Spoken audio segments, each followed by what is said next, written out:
في بالك أن الزينة الدودية مؤامرة يابانية للسيطرة على المغرب؟ تبع معايا. زينة الدودية المغنية المغربية المعروفة واللي اشتهرت بفن الشعبي دارت البوز هاد الأيام بأغنيتها الجديدة أعطيني ساكي باغا ماكي، واللي شافها أكثر من 1,000,000 مغربي في يوتيوب.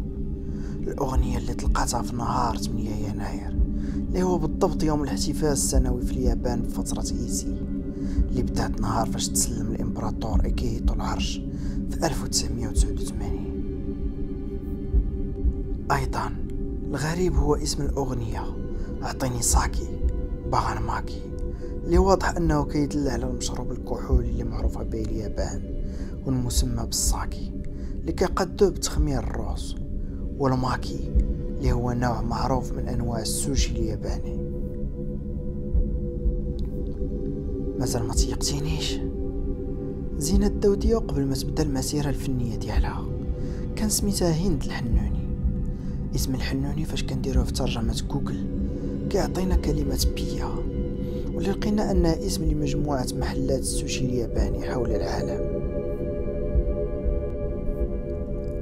اما الاسم الفني اللي اختارته واللي هو زينة، كنلقاو انه هو نفسه اسم واحد المدونة وطباخة معروفة تتخصص في الاكل الياباني سميتها زينة زانغ. واللي اكثر غرابة هو ان اول ما كتبت زينة الدودية على صفحتها في الفيسبوك ومر محلتها في ماي 2014 هو بوست شهية طيبة. اما على قناتها في اليوتيوب اول ما كيخرج لينا فاش كندخلوا ليها هو اغنيتها مع فنان سميتو قادر الجابوني. واذا رجعنا للاشهارات اللي دارت زينة الدودية، الاول لاشهار عصير سميتو سيبو درتو في 2011، والثاني لاشهار مسحوق غسيل سميتو سيرف. المفاجأة ان سيبون والسيرف هما بجوج اسماء مجموعات مطاعم كاينة حول العالم، وحتى هي مختصة في تقديم اطباق السوشي الياباني.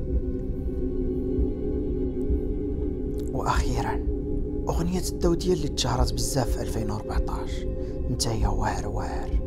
اذا كتبنا واعر واعر في جوجل فما كتعطينا والو، لكن والصدفة انه اذا ترجمنا واعر واعر اليابانية وكتبنا عاوتاني في جوجل ايماج، كل الصور اللي كتخرج لنا هي الرمز ديال الخطر او الدونجي، تماما كيف ما كتقول الكمالة ديال الاغنية نتايا واعر واعر نتايا دونجي. المهم خليوها بيناتنا.